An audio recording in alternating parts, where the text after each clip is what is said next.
Instead of going to LA, suddenly I was going to chemotherapy. Brown again gets another step. Brown's going the distance. He's as quick as a fast food train. Everybody was wondering what his future will look like. Will he be still part of rugby, or will this be the end of his career? It's obviously special, representing my country. That's definitely the dream that kept me alive. How do you tell someone that you know they're going to be fine when actually you don't always 100% know? What a story Ronald Brown is.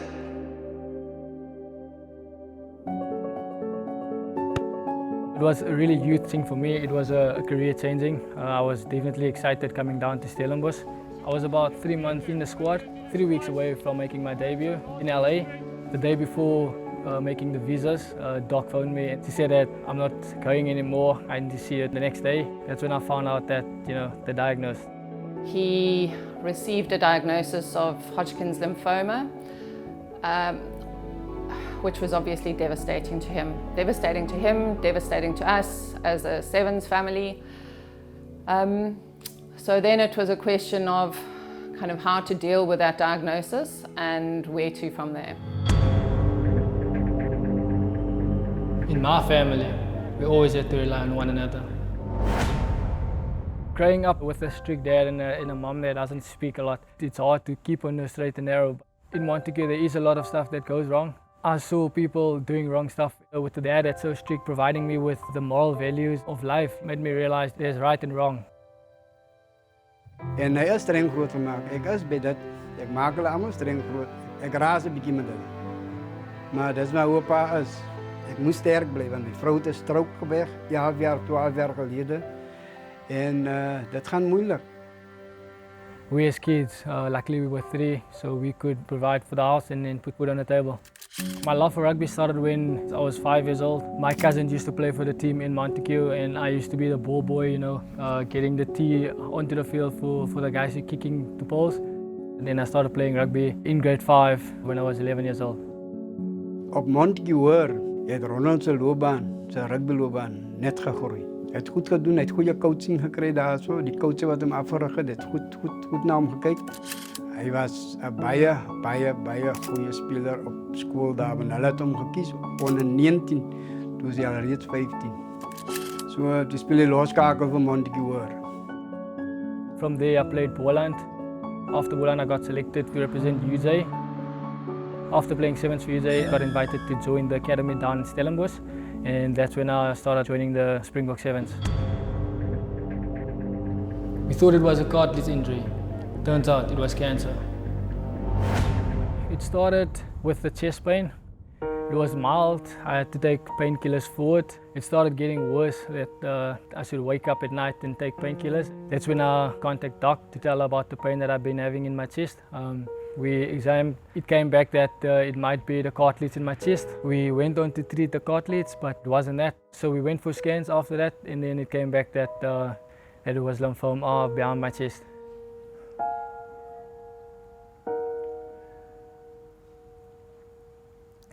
Lymphoma is a cancer of your lymph glands. Your lymph glands are what help fight infection. He had a tumor behind his chest bone. Other than the chest pain, he had no other symptoms whatsoever. Cardiovascularly, he was still performing as we would have expected him to. In terms of how severe his disease was, his was what we call regional. So the odds are that it would respond very well to treatment. The first thing I wanted to know was, can I play rugby again? Doc Lee told me that yes, you can, and that's definitely the dream that kept me alive, playing rugby again. How do you tell someone that you know they're going to be fine when actually you don't always 100% know? Ronald was confident in the beginning, obviously very nervous. It was a shock, definitely. You never get exposed to these things until it's close to you. The fact that we don't have a cancer background in our family, so it was a shock for everyone. En ek sê vir hom, "Oké, ons gaan net uittrap oom man. Moenie worry nie. As jy moet chemo kry, gaan jy chemo vat. Moenie worry nie, ons doen dit. Ek is 'n positiewe mens. Ek is altyd so. Ek sê moenie worry nie, ons doen dit." It rocked the system, I have to say. It was a huge shock to the team and a blow. They're like a band of brothers. Everyone rallied around him.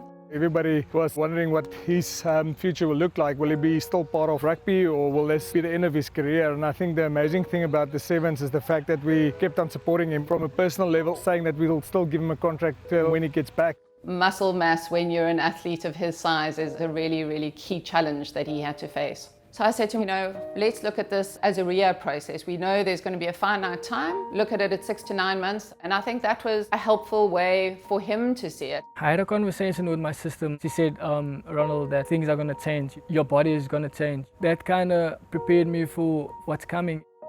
Chemo is designed to break down the cells of your body. In terms of peak performance, you spend your life building your body up, and each cycle of chemo is just designed to destroy all of that. I lost 11 kgs, so that's quite a lot for a rugby player, and especially on the sevens field. Mentally, it also drained me. Seeing the changes in the body, seeing the loss of hair, the loss of muscle, all of that. That obviously played a role in being mentally strong. All credit goes to Ronnie. He was amazing throughout this whole process. The first 3 sessions it went okay, having chemo, until the 4th session of chemo, and I couldn't train anymore because I was too weak. Yeah. Ronald's cancer took him out of rugby for, I would say, properly for about 9 months. The lowest point. I had to stop training. I feel like as a rugby player, that's something that keeps me going, that keeps me motivated. And getting that taken away from me, that definitely took me to a dark spot. I went into a dark place, not be able to put on boots, that's something that was really, really frustrated for me, because that's what kept me alive as a young boy.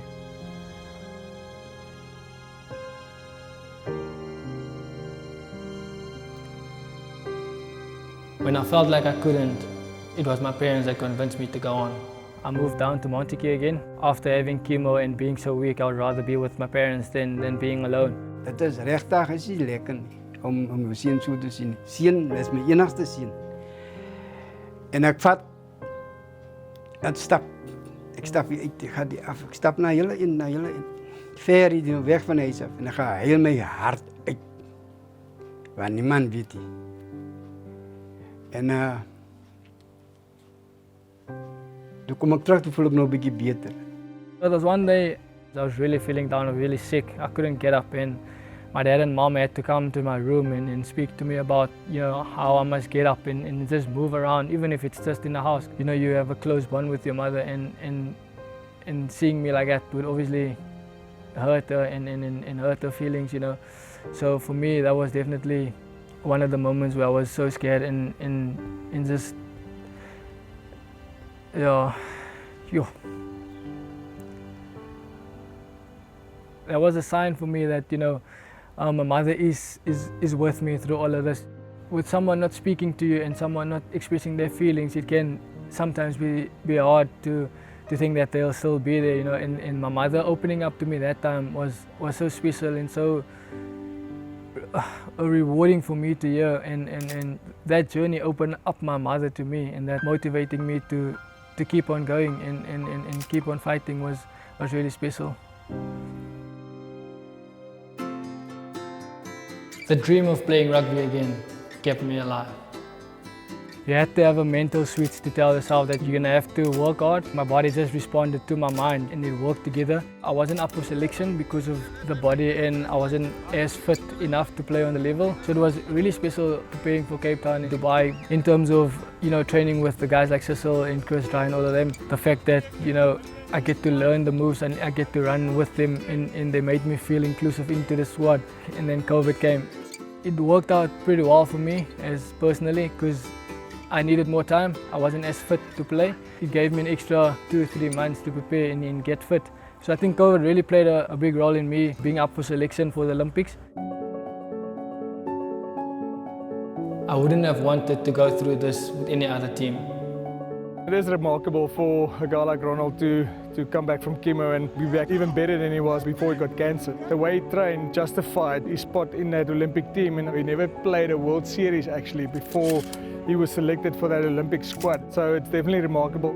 The coach said that, you made it, you're going to go as number 13 to the Olympics. I instantly just started crying.